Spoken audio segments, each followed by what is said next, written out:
இயேசு கிறிஸ்துவில் எனக்கு பிரியமான சகோதர சகோதரிகளே, இன்றைய நாளிலே புனித யாக்கோபு அவர்களுடைய திருவிழாவினை சிறப்பிக்கின்றோம். யாக்கோபு, ஜேம்ஸ் என்ற பெயர்கள் கொண்ட உங்கள் அனைவருக்கும் விழா வாழ்த்துக்களை தெரிவித்துக் கொள்ளுகின்றேன்.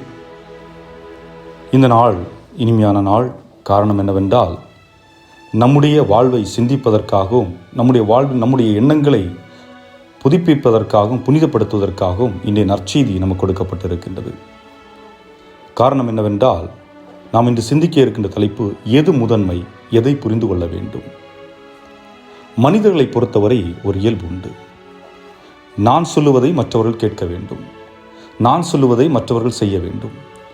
எல்லாருமே இப்படி நினைச்சிட்டு இருந்தா அப்புறம் யார் சொல்றது, யார் கேட்கறது? ஆக இத்தகைய நிலைதான் மனிதர்களாகிய நம்மிடம் மட்டுமல்ல, இயேசுவின் சீடர்களாக இருந்த 12 அப்போஸ்தலர்களிடமும் இருந்தன. காரணம் என்னவென்றால், அவர்களிடத்திலும் ஒரு போட்டி, பொறாமை, கௌரவம், நான் முன்னிலைப்படுத்தப்பட வேண்டும், நான் இயேசுவினுடைய அடுத்த இடத்தை நான் பெற்றிருக்க வேண்டும் என்ற ஒரு போட்டி பொறாமை இருந்தது. காரணம் என்னவென்றால், அவர்கள் இயேசுவை இந்த உலகின் அரசராக நினைத்து கொண்டார்கள். ஆக இயேசுவின் அடுத்த இடத்தை நான் பிடித்து விட வேண்டும் என்ற ஒரு எண்ணம் எல்லாருடைய மனதிலும் இருப்பதை நாம் பார்க்க முடிகிறது. இது எதன் வழியாக வெளிப்படுகிறது என்றால், யாக்கோபு மற்றும் யோவானின் தாய் இயேசுவிடம் சென்று கேட்கின்றார், என்னுடைய பிள்ளைகளை உம்முடைய வலப்புறத்திலும் இடப்புறத்திலும் அமர்வதற்கு நீர் அனுமதிப்பீரா என்று கேட்கின்றார். அதற்கு இயேசு என்ன சொல்லுகின்றார்?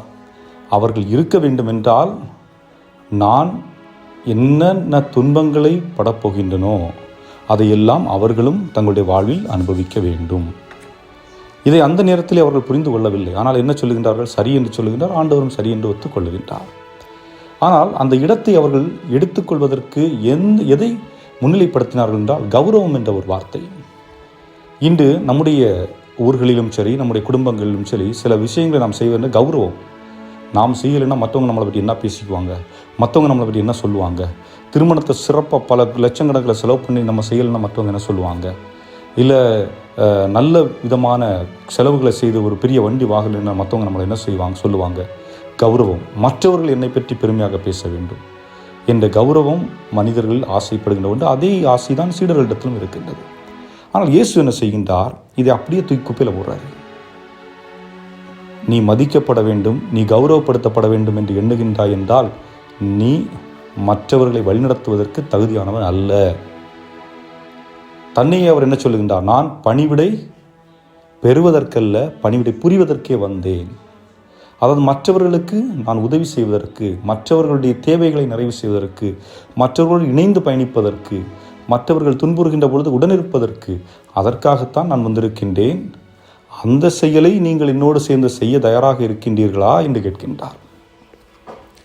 ஆக நம்மை பார்த்தும் அந்த கேள்விதான் கேட்கின்றார். நீங்களும் அதுபோன்று இயேசுவை போன்று பிறருக்காக உங்களுடைய பதவியை துறந்துவிட்டு, உங்களுடைய கௌரவத்திற்கு முக்கியத்துவம் கொடுக்காமல் பிறர் பணி ஆற்றுவதற்கு தயாராக இருக்கின்றீர்களா? அப்படி இருக்கின்றீர்கள் என்றால் நீங்கள் இந்த நாளில் இயேசுவின் சீடராக மாற தகுதி உள்ளவர்களாக இருக்கின்றீர்கள். என்றால், நான் பதவிக்கு முக்கியத்துவம் கொடுப்பேன், என்னுடைய கௌரவத்திற்கு தான் முக்கியத்துவம் கொடுப்பேன், மற்றவர்களை மதிக்க வேண்டும், மற்றவர்கள் முன்பு நான் ஒரு அங்கீகாரத்தோடு இருக்க வேண்டும் என்று நிற்கின்ற நீங்கள் இயேசுவின் முன்பாக சிறுமைப்படுத்தப்படுகிறீர்கள். ஆனால் எவர் ஒருவர் தன்னுடைய நேரத்தையும் தன்னுடைய வாழ்வையும் மற்றவர்களுக்காக செலவிடுகின்றாரோ மக்கள் முன்பு சிறுமையை உள்ளவராக தெரிவார். ஆனால் கடவுள் முன்பு அவர் பெரிய இடத்தை அடைந்திருப்பார் என்பதுதான் யதார்த்தமான உண்மையும் கூட. ஆக நான் எப்படிப்பட்ட நிலையில் இருக்கின்றேன், என்னுடைய எண்ணங்கள் எப்படி இருக்கின்றன, நான் எப்படி என்னுடைய வாழ்வை மாற்றிக்கொள்ள வேண்டும் என்பதை நாம் சிந்தித்து பார்த்தவர்களாக இந்த விழாவினை சிறப்பிப்போம். நம்முடைய குடும்பத்தையும் புனித யாக்கோபின் வழியாக ஆண்டவரிடத்தில் ஒப்புக் கொடுப்போம்.